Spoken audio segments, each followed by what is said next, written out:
Hello students, आप सभी को मेरा प्रणाम। प्रोफेसर की क्लास में आप सभी का स्वागत है। मैं हूं प्रोफेसर नंद कुमार। आज आपके लिए लेकर आया हूं और एक कविता जिसका नाम है हो गई पीर पर्वत सी। Pain became a mountain. इसका अर्थ है मनुष्य के जीवन में जो दर्द होता है वो दर्द माउंटेन की तरह क्या बन जाता है या बनना। इस कविता के कवि है दुष्यंत कुमार। और आप लोग जानते हैं कि कविता पढ़ने से पहले विषय वस्तु को जान लेना बहुत ही जरूरी होता है। तो यह विषय वस्तु समझ लेने से कविता समझ में आ जाती है। तो मैं आपको दिखा रहा हूँ, इस वीडियो को देख लीजिए। विषय वस्तु पढ़कर आपको पहले सुनाऊंगा, बाद में एक्सप्लेन करूंगा। प्रस्तुत गजल हो गई है पीर पर्वत से, साये में धूप गजल संग्रह से ली गई है। यह प्रस्तुत कविता एक गजल है। गजल इन्हें ये भी एक कविता का ही विधान है। और ये जो हो गई है पीर पर्वत से, साये में धूप एक गजल का संग्रह है। उस संग्रह से ये कविता ली गई है। और गजल मूलतः उर्दू फारसी की विधा है। ये गजल कहाँ पर हम देख सकते हैं? उर्दू भाषा में और फारसी भाषा का ये विधा है, यानी एक प्रकार है। इस विधा को नए युग के नए संस्कार में ढालकर आपने सामाजिक और राजनीतिक सरोकारों का सटीक अभिव्यक्ति प्रदान की है। तो इस गजल को लेकर इसमें संस्कार में ढालकर और आधुनिक रीति से सामाजिक और राजनीतिक सरोकारों, यानी सामाजिक और राजनीतिक, पॉलिटिकली और सोशली, यहाँ पर दोनों के बीच जो संबंध है ना, उस संबंध को किस तरह से ठीक ढंग से एक्सप्रेस क्या करते हैं कौन? कवि। यानी यहाँ पर हम लोग देख सकते हैं सामाजिक और राजनीतिक, सोशली और पॉलिटिकली, इन दोनों के बीच जो संबंध है ना, उस संबंध को सही ढंग से क्या एक्सप्रेस करते हैं कौन? कवि। यानी हम लोग जानते हैं इन दोनों के बीच का संबंध रहना है। अगर संबंध है तो ही एक अच्छा सा क्या जीवन क्या देख सकते हैं और हम में जो समस्या होती है उस समस्याओं को दूर कर सकते हैं। रिलेशन बिटवीन इन दोनों के बीच क्या रहना। नेक्स्ट देखिए, आपके गजलों की सबसे बड़ी विशेषता यह है कि जहां गजल के शेरों में एक भाव का ही केंद्रीय भाव के रूप में रहना आवश्यक नहीं है, वहीं पर आपकी गजलों में एक मनस्थिति या भाव पूरी गजलों में उत्तरोत्तर विकसित होता देखा जा सकता है। आपकी यहाँ गजल देशवासियों को जागरण का संदेश देती है। सो यहाँ पर ये जो गजल है, ये गजल देश में रहने वाले जितने भी लोग हैं या देशवासी हैं, उन देशवासियों को जगाने का संदेश इस कविता में मिलता है। यानी देशवासियों को जगाने का काम कवि क्या करने लगता है। तो यहाँ पर देश में रहने वाले सारे लोग सोए हुए हैं और सोए हुए लोगों को जागृत करना, उठाने का संदेश इस गजल के माध्यम से, इस कविता के माध्यम से कवि हमें संदेश देना चाहते हैं। तो यहाँ पर हम लोग भी क्या देखना चाहिए, हर एक गजल का अर्थ क्या अलग अलग क्या होता है। तो एक गजल दूसरे गजल से क्या संबंध नहीं रहता है।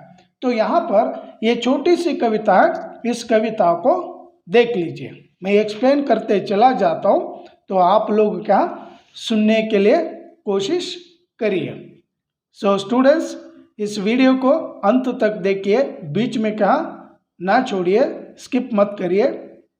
अगर ये वीडियो अच्छा लग रहा है या लगा है आपको, तो लाइक करिए, शेयर करिए, कमेंट करिए, सब्सक्राइब करना ना भूलिए। तो आप लोग अपने दोस्तों में भी ये वीडियो क्या बांट दीजिए, शेयर कर लीजिए। सो यहाँ पर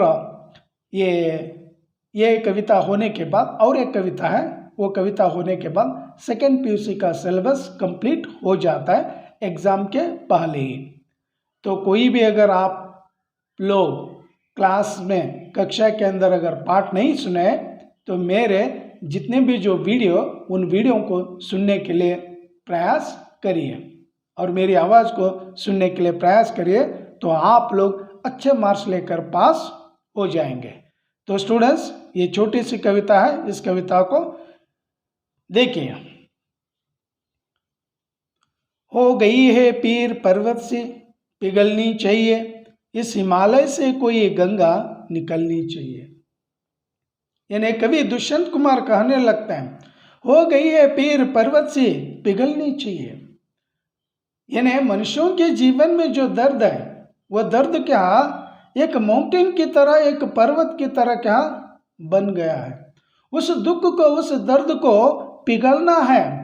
जब वही दर्द अगर पिघल जाता है तो पिघलने के बाद हिमालय माउंटेन में जो गंगा नदी जन्म लेती है, गंगा नदी की तरह क्या हमारा दर्द पिघल कर क्या जीवन से निकलना चाहिए और गंगा निकलनी चाहिए। जिस तरह से हिमालय माउंटेन में हमारी पवित्र गंगा नदी जन्म लेती है और जन्म लेकर बहती बहती बहती बहती समुद्र में क्या विलीन हो जाती है। हमारे जीवन में जो दर्द है, दुख है, वो दुख भी क्या हिमालय पर्वत की तरह क्या बना हुआ है और वो दुख और दर्द क्या पिघल कर हमारे जीवन से क्या दूर होना है। जैसे गंगा नदी बहती बहती चली जाती है हमारे जीवन से या मनुष्यों के जीवन से, ये दर्द, ये दुख क्या जाना चाहिए। तो अर्थ तो क्या बहुत ही ईजी है। नेक्स्ट दूसरा देखें, आज यहां दीवार पर्दों की तरह हिलने लगी, शर्त लेकिन थी कि ये बुनियादी हिलनी चाहिए। कवि कहने लगते हैं, आज यहां दीवार पर्दों की तरह हिलने लगी है। केवल जो कर्टन होता है ना, उन कर्टनों की तरह दीवार हिलने लगी है। अगर वो दीवार की तरह अगर हिलने लगी है, यानी जो दीवार है वो पर्दों की तरह अगर हिलने लगे तो उस दर्द को, उस दुख को हम मूल से, रूट से क्या निकाल नहीं सकते। और पर्दों की तरह, कर्टन की तरह स्लो से अगर वो दीवार अगर हिल रही है, दीवार मीन्स दीवार एक संकेत है। हमारे जीवन में जो दर्द है या समस्या है, उन समस्याओं का संकेत दीवार है।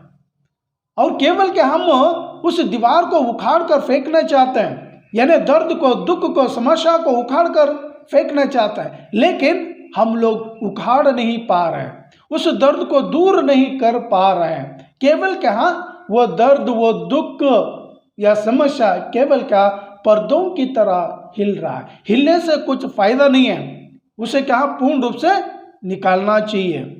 नेक्स्ट देखें, शर्त लेकिन थी कि ये बुनियादी हिलनी चाहिए।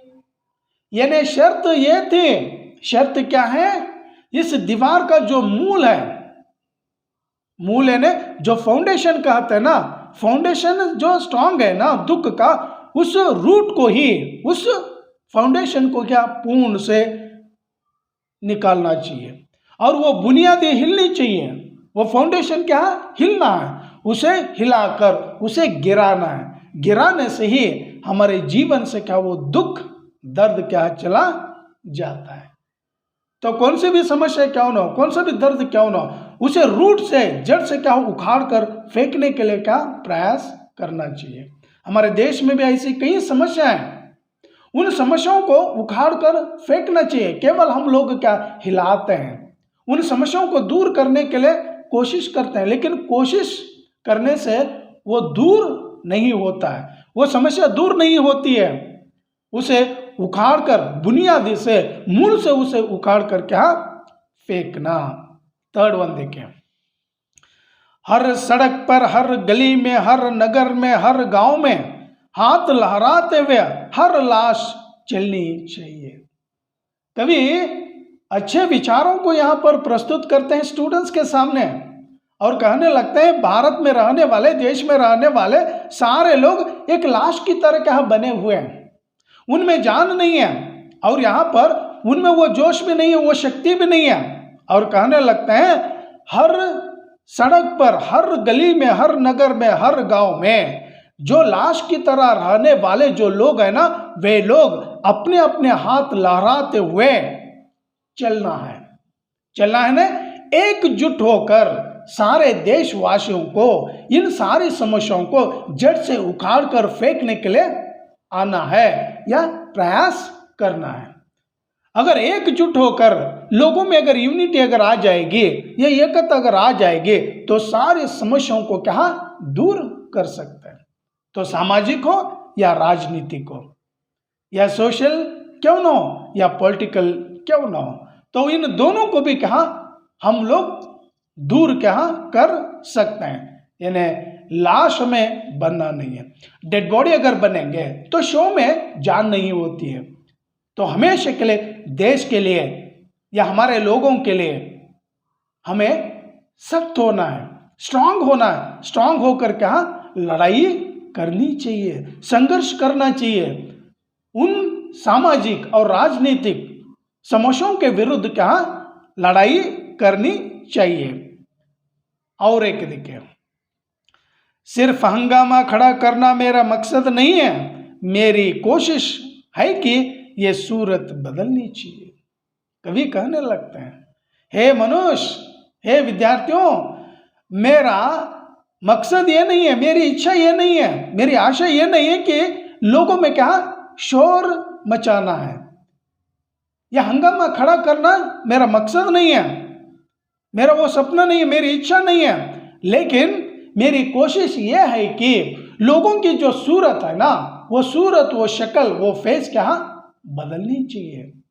लोग जिस दृष्टि से सोचते हैं, उनकी सोच और उनकी जो शक्ल है, वो शक्ल क्या बदलनी चाहिए। जब हम शक्ल को अगर बदल लेंगे या सोच को अगर बदलेंगे, एक नई दुनिया को, एक नए देश को क्या हम लोग देख पाते हैं या देख सकते हैं। तो हमें थोड़ा सा भी क्या चेंज होना है, थोड़ी सी भी शक्ल को क्या चेंज करनी चाहिए।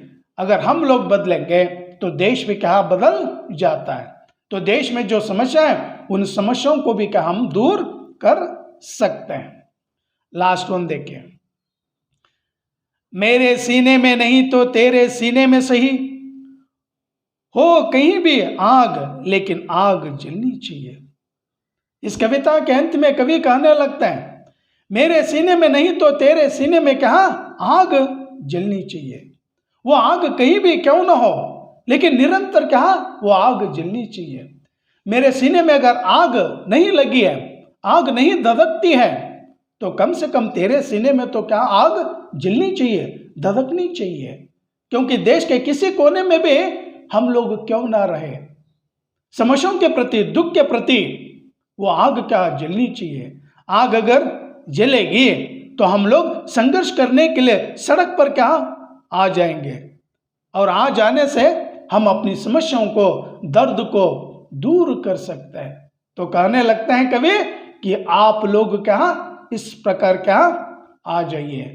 हर एक इंसान में, हर एक मनुष्य में क्या आग जलनी चाहिए। यानी देश के प्रति, समस्याओं के प्रति और दुख के प्रति क्या लड़ने की क्षमता, लड़ने की सामर्थ्य आनी चाहिए। तो स्टूडेंट्स, यहीं पर ये कविता समाप्त होती है। तो अगली कक्षा में फिर मिलेंगे और एक कविता को लेकर आ जाऊंगा। तब तक के लिए थैंक यू, धन्यवाद।